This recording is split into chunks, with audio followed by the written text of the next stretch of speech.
His blue eyes locked onto mine in the rearview mirror, and in that moment, I knew the lines we had drawn were about to fade away. 2 years of keeping things strictly professional had crumbled in a single night. My name is Tyler Henderson. I'm 31, and I work as a private driver in Los Angeles. After spending a few years driving taxis around the city, I landed this stable position 2 years ago, working exclusively for one client.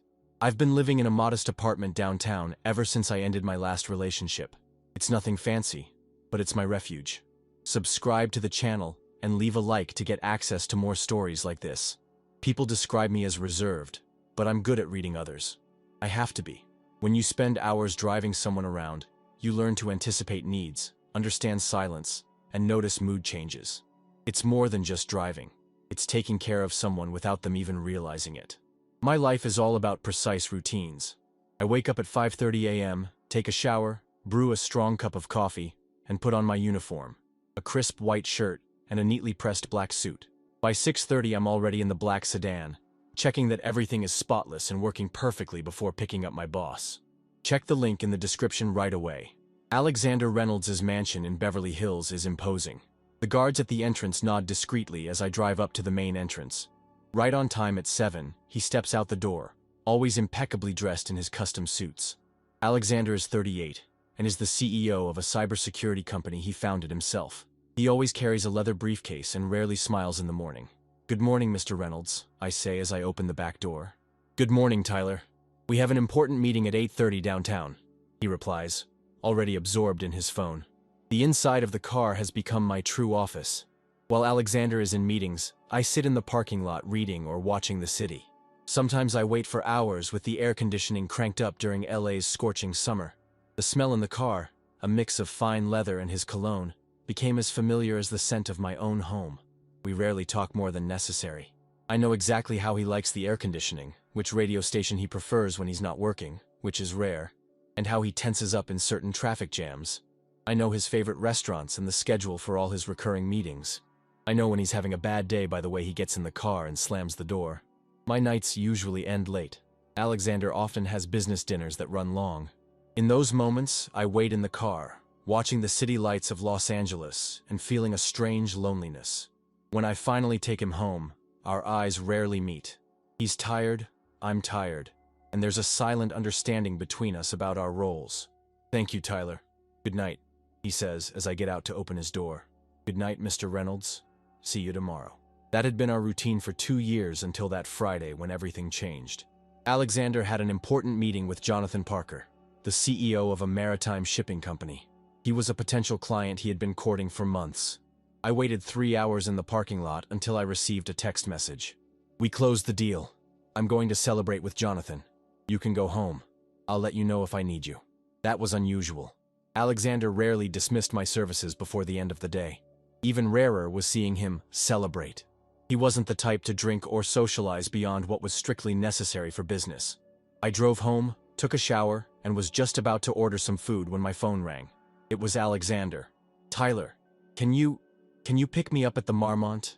I think I drank more than I should have." His voice sounded different, louder, more relaxed, less controlled. "Sure, sir. I'll be there in 20 minutes. When I arrived at the restaurant, I saw Alexander saying goodbye to Jonathan at the entrance. His jacket was casually thrown over his shoulder, his tie loose, and a smile that I rarely saw was lighting up his face. I opened the car door and he practically collapsed into the back seat.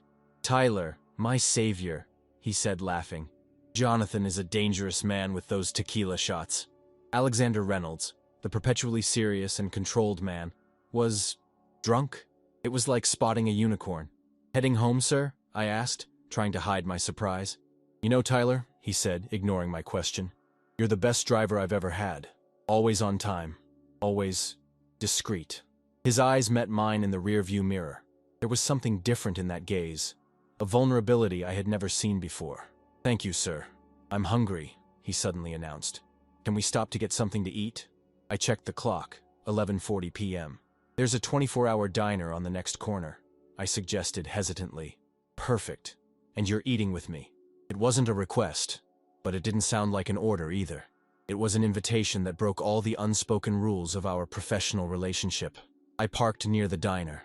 One of those typical roadside diners, with red stools and fluorescent lights that were way too bright. Alexander staggered in a little and chose a booth in the back. For the first time in 2 years, I sat at the same table as my boss. "For 2 years, Tyler," he said after we ordered. "2 years, and I barely know who you are.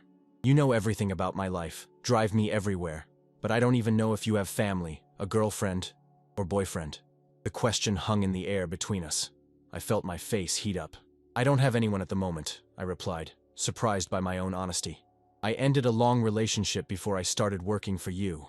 Alexander nodded, as if carefully absorbing the information. "And do you like cars?" he asked, gesturing vaguely. "Or is it just a job?" "I like classic cars, actually. I have a few scale models in my apartment." He smiled, looking genuinely interested. "I like photography," he confessed. "Or I used to. I almost never have time for it now. I have an expensive camera just collecting dust." For almost an hour, we talked like two normal people, not as boss and employee. I found out he loved suspense films, hated Thai food, and dreamed of taking a sabbatical to travel the world. I told him about my desire to open an old car restoration shop one day. For a moment, I forgot who we were. The hierarchy between us melted away, replaced by something more organic, more genuine. There were laughs, looks that lasted a little longer than necessary, and a strange feeling of familiarity, as if we had known each other for years, truly known each other. When we got back into the car, Alexander was visibly less steady. The effect of the alcohol, momentarily dampened by the food and conversation, was coming back strong. "I think I overdid it a bit," he murmured, leaning on me as we walked back to the car. His body pressed against mine, and I felt a warmth spreading through my chest. His cologne, now mixed with the smell of whiskey, was intoxicating. I helped him into the car and closed the door, taking a deep breath before taking my place at the wheel. On the way to his apartment, I noticed in the rearview mirror that his expression had changed. He looked pale, sweat beading on his forehead. "You feeling all right, sir?" I asked, concerned. "Alexander," he corrected in a low voice. "When it's just us, you can call me Alexander." Our eyes met again in the mirror. There was something unsaid in that look, something that made my heart race. "I'm not feeling too well." "Alexander," I admitted, testing his name on my tongue for the first time. We arrived at his condo, and it was clear he wouldn't be able to get to the apartment on his own. Without hesitating, I put my arm around his shoulder and helped him walk to the private elevator. In the confined space of the elevator, we were closer than ever. His face was just inches from mine as I supported him. Even with his eyes clouded by alcohol, he studied me intently. "I'm sorry you have to see me like this," he murmured, his warm breath on my face. "It's part of the job," I replied automatically, though both of us knew that wasn't true. Driving your boss home drunk was definitely not in my job description. When we got to his apartment on the top floor, I barely had time to take in the luxurious, open space with a city view. Alexander rushed to the bathroom and started throwing up. I heard the sound and immediately went after him, worried. There was Alexander Reynolds, the powerful CEO, crouched in front of the toilet, completely vulnerable. In that moment, he wasn't my boss. He was just a man in need of help. I grabbed a towel, wet it with cold water, and knelt beside him. Gently, I placed the towel on the back of his neck and rested my hand on his back, feeling the warmth through his thin linen shirt. "I'll get you some water," I said, getting up to fill a cup. When I came back, he had sat on the floor leaning against the wall, eyes closed. I handed him the cup of water, which he accepted with gratitude. "You always take care of me, don't you?" he asked softly, looking up into my eyes. Our fingers brushed when he took the cup, and I felt an electric current run through my body. His shirt was stained with vomit, and he grimaced as he noticed. "I need to change this," he said, fumbling with the buttons of his shirt. Without thinking, I moved closer to help him. "Let me do it." My hands took over his as I worked on the buttons of his shirt. With each button undone, more of his tanned skin was exposed. Occasionally, my fingers brushed against his chest, and I could feel his breath quicken. When I finished, our eyes met, and something in the air shifted between us. It was as if a switch had been flipped. All the tension built up over 2 years of silence, stolen glances in the rearview mirror, and the professional distance began to transform into something tangible. "Electric. Tyler." He whispered my name in a way he never had before. And in that moment, with him looking at me, vulnerable yet intense, I realized we were on the edge of something that would change everything. "I need to take you to the bedroom," I murmured. my voice husky with an emotion I could no longer hide. Alexander nodded, not breaking eye contact. I helped him up, his bare chest now pressed against my arm as I guided him down the hall. His apartment was huge, decorated in an elegant minimalism that matched his personality. The glass walls revealed the Los Angeles lights like an ocean of stars beneath our feet. The master bedroom was spacious, dominated by a king-size bed with immaculate white sheets.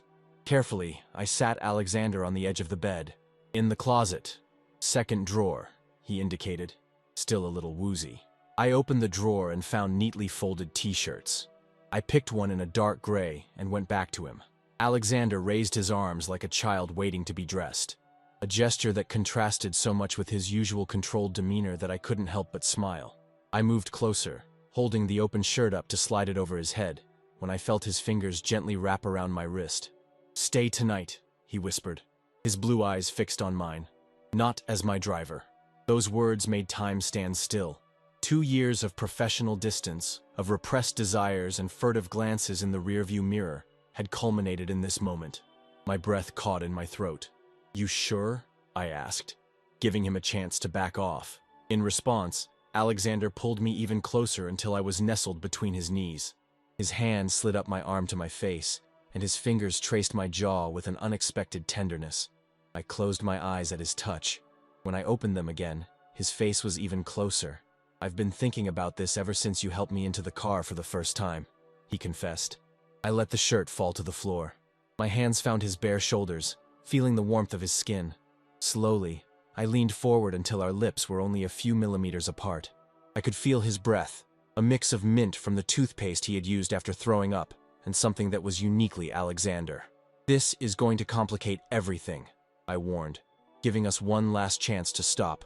"It already is," he replied, erasing the distance between us. The first kiss was hesitant, almost experimental.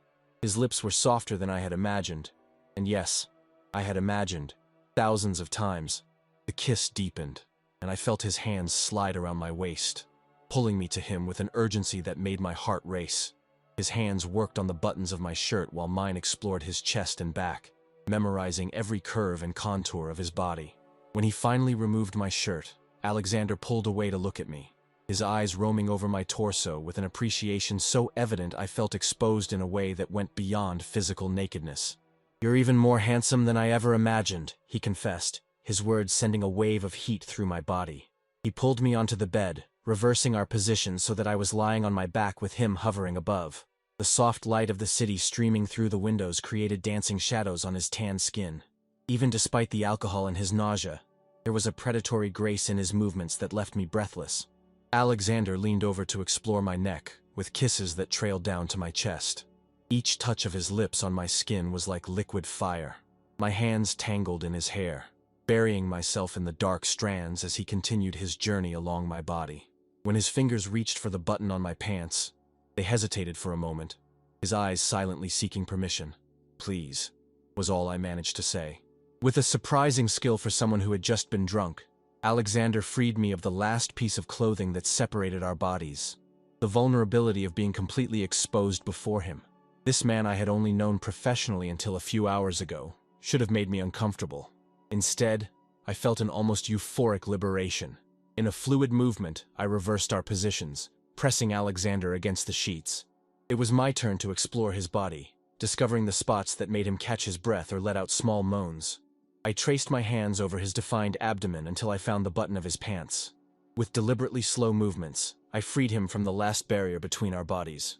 The room fell silent, except for our quickened breaths and occasional murmurs of pleasure. The sounds of the city below, distant horns, the constant hum of Los Angeles at night, provided a surreal soundtrack to our forbidden encounter.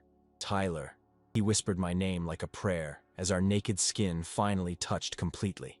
The next minutes were a blur of intense sensations. Our hands explored, discovered, and provoked. Our bodies moved in sync as if we had done this hundreds of times before. There was an inexplicable familiarity in every touch, every movement. Alexander proved to be a thoughtful and observant lover. Even in his altered state, he noticed every reaction from me, adjusting his movements to maximize my pleasure. There was something deeply intimate about how he memorized what made me moan louder, what made my body arch toward his. When we finally came together completely, it felt like something primal was broken inside me.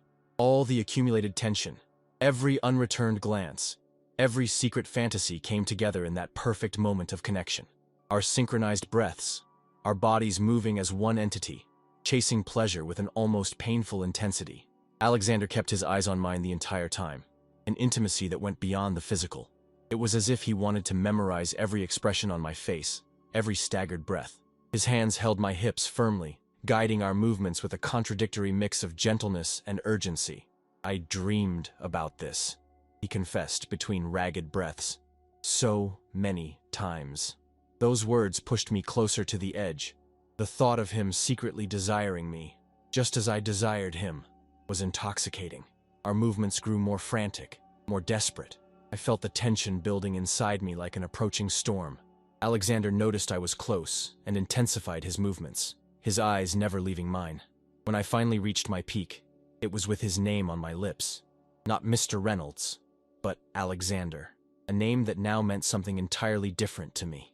He followed soon after, his body tightening under mine as his own pleasure overtook him. For a few moments, we lay perfectly still, connected in the most intimate way possible, our breaths and heartbeats gradually slowing down together. Slowly, we separated our bodies and laid side by side, staring at the ceiling. Reality began to seep back into my mind. I had just slept with my boss, Alexander Reynolds, the man for whom I had worked for 2 years, the man who signed my paychecks. I turned my head to look at him, half expecting to see regret on his face. Instead, I found him already watching me, a contemplative expression in his eyes. "What are we getting ourselves into?" I asked softly, voicing the growing panic in my mind. Alexander reached out to tuck a stray lock of hair from my forehead, a surprisingly tender gesture. "I don't know," he replied honestly, "but I do know that I've been thinking about this for a lot longer than I'd like to admit." Silence settled between us. Not exactly uncomfortable, but heavy with unspoken questions. The sounds of the city now appeared louder, reminding us of the real world beyond that room, beyond the bubble of intimacy we had created. "I've always been so careful," he continued after a moment. "I kept my distance from people. My position makes it hard to trust. People always want something from me." I turned to face him more directly. "And what do you think it is that I want?" A small smile played on his lips. "That's the point. You never asked for anything. 2 years and you never tried to use our closeness to get favors or promotions. You just were there, reliable, present." I thought about that. It was true. I'd never seen my role as an opportunity to gain an edge. It was just my job, and I did it well. But there was something more. "I like taking care of you," I confessed, the words escaping before I could censor them. "Not because it's my job, but because—" I paused, realizing how exposed I was being. "Because?" he urged gently. I took a deep breath. "Because I love seeing you relax when you get in the car after a successful meeting. I love how you thank me even when I'm just doing my job. I love the way you treat people, not just the executives, but the waiters, the doormen, everyone." Alexander fell silent, absorbing my words. His hand found mine on the sheets, interlacing our fingers in a way that felt even more intimate than what we had just shared. "You really see me," he finally said. "Not the CEO, not the net worth, not the connections, just me." The vulnerability in his voice caught me off guard. Alexander Reynolds, the man who led important meetings with no hesitation, now seemed almost fragile. "I've always seen you," I replied, "since day one." He smiled, and it was a smile unlike any I had ever seen on him. Not the polite smile for clients, or the satisfied grin after closing a deal, but something genuine and a little uncertain. "This is going to complicate things," he said, echoing my earlier words. "It already is," I responded, echoing him. We laughed together, and the tension eased a bit. Alexander pulled me closer, my head finding a perfect resting place between his shoulder and neck. His fingers traced lazy patterns on my back as my hand rested on his chest, feeling the steady beat of his heart. "How long have you—" I began, not needing to finish the sentence. Alexander sighed. "Honestly, since that day about 6 months ago, when I had that terrible meeting with the investors. You picked me up from the office and I was— well, you remember." I remembered perfectly. I had found him sitting alone in his office after everyone had left, staring out the window with a defeated look I'd never seen before. "You never said anything," I continued for him. You just got in the car and asked if we could take a drive along the coast before going home. And you didn't question it. You just drove for 2 hours while I stared at the ocean, sorting out my thoughts.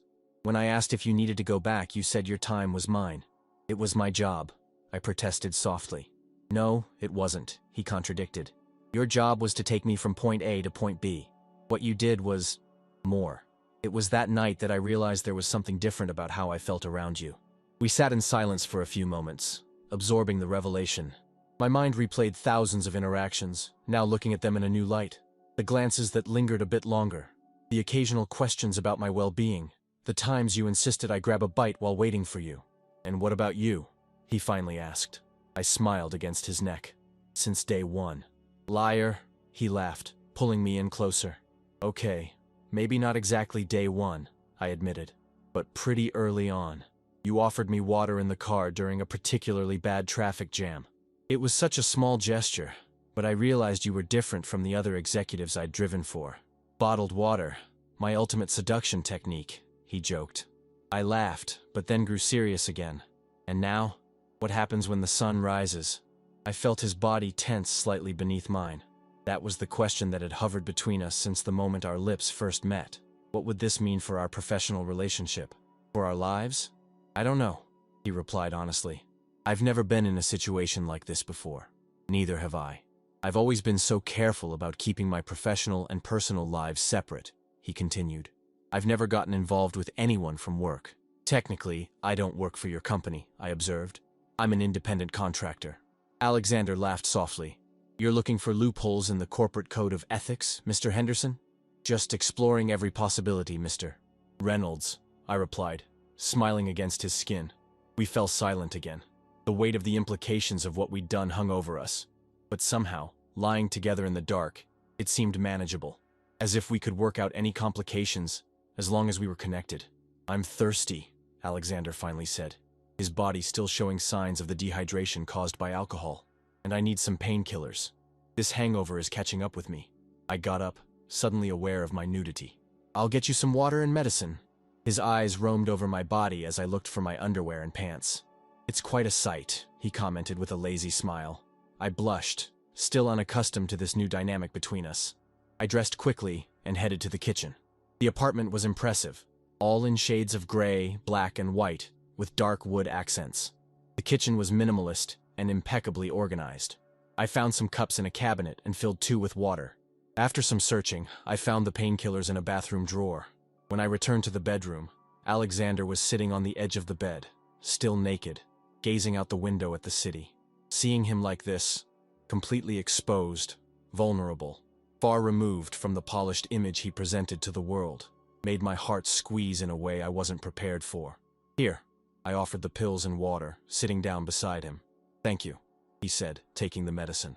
After drinking the water, he placed the cup on the bedside table and turned to me. Will you stay tonight? The question hung in the air between us. It wasn't just about spending the night. It was about recognizing that something had fundamentally changed between us. Yes, I replied simply. Alexander smiled and pulled me back onto the bed. We rearranged the sheets over us, finding a comfortable position with my body fitting perfectly against his. I felt his lips press gently against my forehead and closed my eyes, letting exhaustion finally catch up to me. Tyler, he whispered sleepily. Thank you. For what? I mumbled, half asleep. Just for seeing me. I woke up with sunlight seeping through the partially drawn curtains. For a moment, I was disoriented, not recognizing the luxurious room or the soft sheets. Then the memories of the previous night came rushing back, and I turned to find the other side of the bed, empty. I sat up quickly, a sudden panic taking over. Had Alexander disappeared? Was he regretful?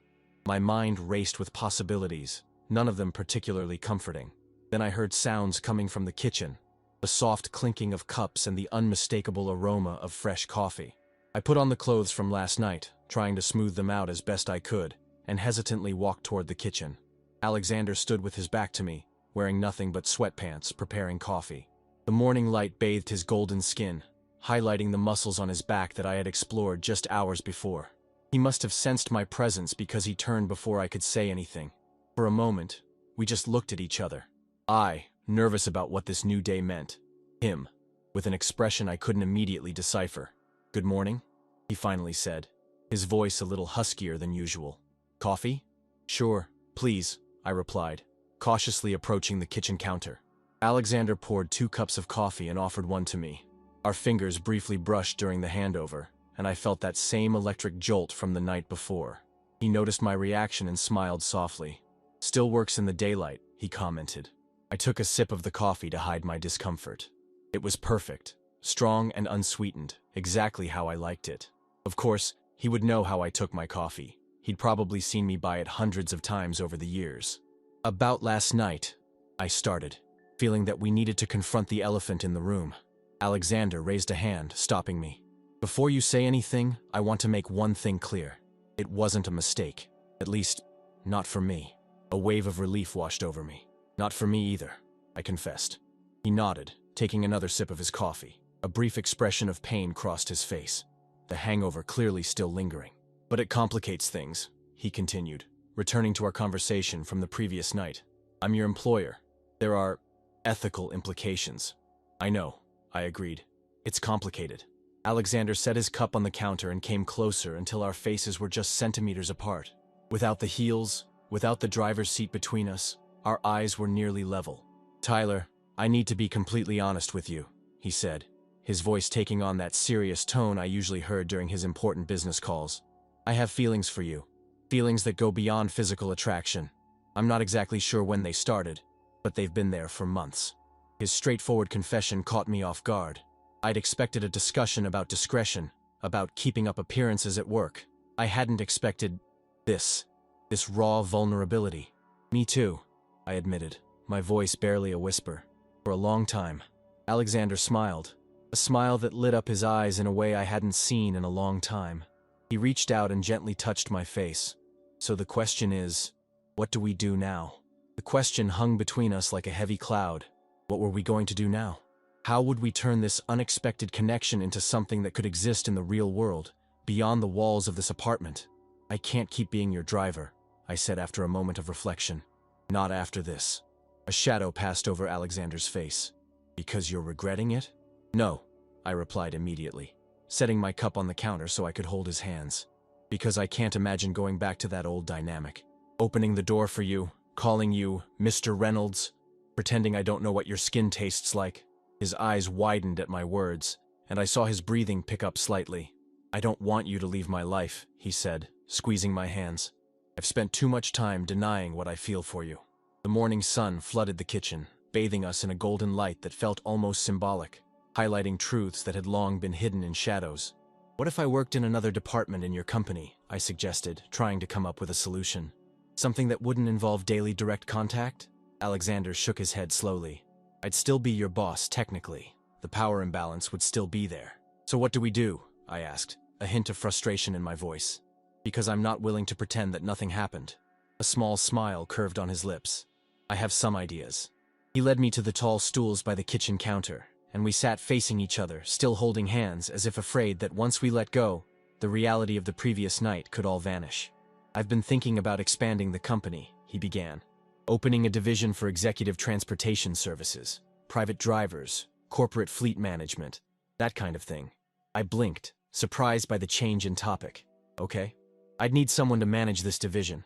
Someone who knows cars, who understands how to treat VIP clients, who knows this city like the back of their hand. The idea slowly made sense. Are you offering me a job? I'm offering you a partnership, Alexander corrected. You would be an independent manager contracted by the company but not directly subordinate to me. You'd answer to the board like I do. I considered the proposal, twirling the coffee cup between my hands. That sounds almost too convenient. Like you're creating a position just to solve our problem. Alexander tilted his head, acknowledging my point. The expansion idea was already there before us. It's been in the strategic plans for months. What I'm doing is speeding up the process and recognizing that I have the perfect candidate right in front of me. I don't have any administrative training, I argued. I'm not sure I'm qualified to manage an entire division. You've got 2 years of hands-on experience. You understand what executives need better than any fresh MBA graduate. And as for the administrative part, he shrugged. I can arrange some training, some mentoring. You'll learn on the job. The offer was tempting. A chance for professional growth I'd never imagined for myself. But it still felt complicated. People are going to talk, I said, voicing another concern. They're going to say I got this position because I slept with the boss. As Alexander frowned, clearly not having considered that angle. That is a valid point, and if it looks like you're favoring me, it could affect your authority in the company. We grew quiet for a few moments, the dilemma seemingly unsolvable in the immediate term. Then Alexander abruptly stood up, grabbing his cell phone from the counter. "What are you doing?" I asked. "Calling Jonathan," he replied as he began typing. "Jonathan Parker? The client from last night? Why?" Alexander raised a finger to signal silence while the phone rang. After a few rings, I heard a voice on the other end. "Jonathan, it's Alexander. Yes, I survived the tequila, though not without consequences," he laughed, running his hand through his disheveled hair. "Listen, remember that idea we briefly discussed yesterday about integrated transportation services? I've been thinking about it." "Yes, exactly. In fact, I have someone in mind who would be perfect to manage that operation on our side."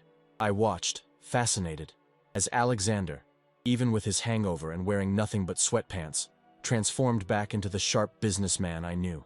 He winked at me as he continued the conversation while pacing through the kitchen. "He's been my private driver for the last 2 years, knows exactly what executives need."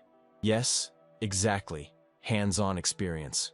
What I really value is that he could work directly with their logistics team to create a solution that benefits both companies. After a few more minutes of conversation, Alexander ended the call with a triumphant smile. "What just happened?" I asked, confused. "I just secured a job for you that isn't with me," he replied, sitting back down in front of me. "Jonathan is expanding his ground operations and needs someone to oversee the executive transportation for VIP clients. You'd technically work for Parker Shipping, but in practice, you'd serve as the link between our two companies, since our digital security will be providing the transportation system for them." I was stunned. "You just got me a job with your client? Out of nowhere?" Alexander offered a modest shrug. "Timing is everything in business. And you're really qualified. I'm not making this up. You're incredible," I said, shaking my head, caught between shock and admiration. "So," he reached out to touch my face, "that solves the power imbalance issue. You wouldn't be my employee anymore, but we'd still be connected professionally in a way that makes sense." "And what about us?" I asked, placing my hand over his on my face. "This all seems so fast." Alexander grew serious. "Probably it is. I'm not going to lie and say I know exactly where this is going, Tyler. What I do know is that I spent too much time pretending not to feel anything for you, and I don't want to do that anymore." The honesty in his words touched me. There were no grand promises, just the simple truth of a man admitting what he felt. "I don't want to keep pretending either," I replied. Alexander leaned forward and kissed me softly. It was different from the passionate kisses of the previous night. This one was deliberate, mindful, a choice made with full clarity in the daylight. "So, no more pretending," he whispered against my lips. "We take it one step at a time. We solve the professional issue first, then figure out who we are together, without the complications of being boss and employee." I nodded, pressing my forehead against his. One step at a time. Alexander's phone rang again, and he glanced at the screen with a grimace. "It's my assistant, probably reminding me about the board meeting at 11. "What time is it now?" I suddenly asked, realizing I hadn't checked the clock since I woke up. "Almost 9, he replied after consulting his watch. "I have 2 hours to go from a hungover man to a respectable CEO." I laughed, picturing the transformation. "I need a shower and a clean set of clothes. Maybe I should go home and prepare for, well, what might be my last week as your driver." Alexander bit his lip, seeming hesitant. "Or you could shower here, with me." The invitation hung between us, full of promise. For a moment, I thought about refusing, setting some boundaries, giving us space to process everything that had happened. But then I looked into his eyes and saw the same desire burning in them. "I think we need to save water," I replied with a smile. "It's the eco-friendly thing to do." He laughed and pulled me from the chair, leading me toward the main bathroom. The shower was huge, with multiple jets and glass walls. Alexander turned on the hot water as he slowly removed my clothes, his eyes never leaving mine. This time was different. There was no desperate urgency like the previous night, just a slow and deliberate exploration. The hot water cascaded over us as we rediscovered each other's bodies with the clarity of sobriety. His soapy hands glided over my skin, sending shivers that had nothing to do with the temperature. I reciprocated, memorizing every contour and line of his body under my touch. Our lips met amid soft sighs and gentle moans, our intimacy heightened by the confined space and the steaming air around us. "I'm never going to look at this shower the same way again," Alexander murmured against my neck, his hands exploring places that made me shiver. When we finally left the shower, we were both out of breath and satisfied, our bodies relaxed by the hot water and the shared pleasure. Alexander offered me clean clothes, a simple t-shirt and sweatpants that were a little big on me but comfortable. "I'm going to ask my assistant to postpone the meeting by an hour," he said, checking his phone again. "I want to have breakfast with you. A proper breakfast, not just coffee." In the domesticity of the moment, him making eggs and toast while I chopped some fruit felt surprisingly natural. It was as if we had done it 100 times before, rather than it being our first morning together. "How are we going to make this work logistically?" I asked as we ate. "I mean, for the next few days at least, until I officially start the new job." Alexander chewed thoughtfully. "I'm going to call Jonathan today to expedite your hiring. In the meantime, maybe it's best if we keep our interactions discreet in the professional environment." "You mean, pretend nothing happened?" I observed, a tinge of disappointment in my voice. He reached out to touch mine on the table. "Just in public, and only temporarily. For a few more weeks at most. I need to lay the groundwork properly. Make sure your transition is seen as a well-deserved promotion, not favoritism." And then, a slow smile spread across his face. "Then we won't have to hide anything." The promise in those words made my heart race. We weren't just talking about a secret fling or a brief affair. Alexander was considering a real public relationship with me. "People are going to talk," I warned again.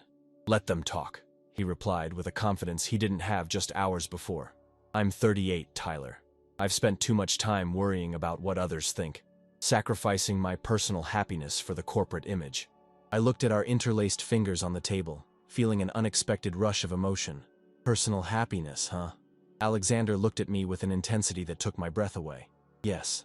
You make me happy, Tyler, in a way I haven't felt in a long time." "Even if they only knew me as your driver?" I asked, an old insecurity rising.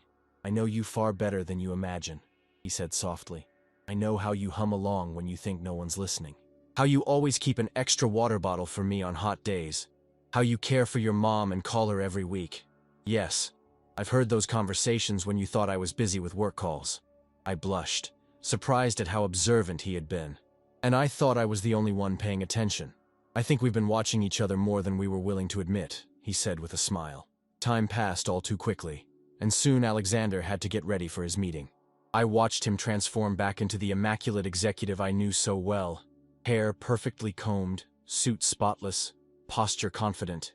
It was fascinating to see that metamorphosis, knowing now the vulnerable and tender man hidden behind that professional facade. "Should I pick you up as usual?" I asked awkwardly, still in someone else's clothes. Alexander paused mid-adjustment of his tie, considering the question. "Yes," he finally decided. "We maintain appearances for now. But tonight," his eyes met mine in the mirror. "Tonight, I want you back here, not as my driver." The warmth spreading through me at those words was almost embarrassing. I nodded, unable to come up with an adequate response. "I'm going to take an Uber home now and change," I said, getting up from the bed where I had been watching him get ready. "I'll be back by 6:30 to pick you up, Mr. Reynolds," I added with a small smile. Alexander turned to me and, risking his perfectly pressed suit, pulled me in for one last kiss. "I can't wait to hear you call me by my first name again," he whispered against my lips before letting go. As the Uber carried me home, I watched the city pass by the window, everything seeming different somehow. The same buildings, the same streets, but as if I were seeing them through a new lens. A sense of possibility hung in the air, like the world had suddenly expanded. My apartment looked strangely empty when I got in. Small and simple, so different from Alexander's luxurious space. But it was mine, and for the first time in a long time, I felt my life was taking an unexpected and exciting turn. As I took a quick shower and chose my uniform for the day, I thought about everything that had happened in the last 24 hours. I had gone to pick up my drunken boss and ended up in his bed. I had risked my job, my stability, for something that still hadn't been named. And strangely, I wasn't scared. I was anxious, sure. Uncertain about the details, definitely, but not afraid of what I had done or what was coming. At exactly 6:30, I parked in front of Alexander's building. As always, he appeared right on time, stepping down the stairs with his usual impeccable posture. I got out of the car to open his back door, our eyes meeting briefly. "Good morning, Mr. Reynolds," I said formally, aware of the doorman watching. "Good morning, Tyler," he replied, and only I could notice the special softness with which he pronounced my name, the almost imperceptible glimmer in his eyes. "To the office, please." When I closed the door and returned to the driver's seat, I noticed something in the rearview mirror. Alexander had lowered the privacy divider between us, something he rarely did in the morning, preferring to work without interruptions. "Everything all right, sir?" I asked, keeping up the formality as I started the car. Our eyes met in the mirror, and the smile he gave me was almost imperceptible, yet completely transformative. "I've never been better, Tyler," he replied softly. "I've never been better." As I drove through the busy streets of Los Angeles toward the office, I realized that although on the outside everything looked the same car, the same streets, the same job, on the inside, everything had changed. The man in the back seat was no longer just my boss. He was Alexander, my Alexander.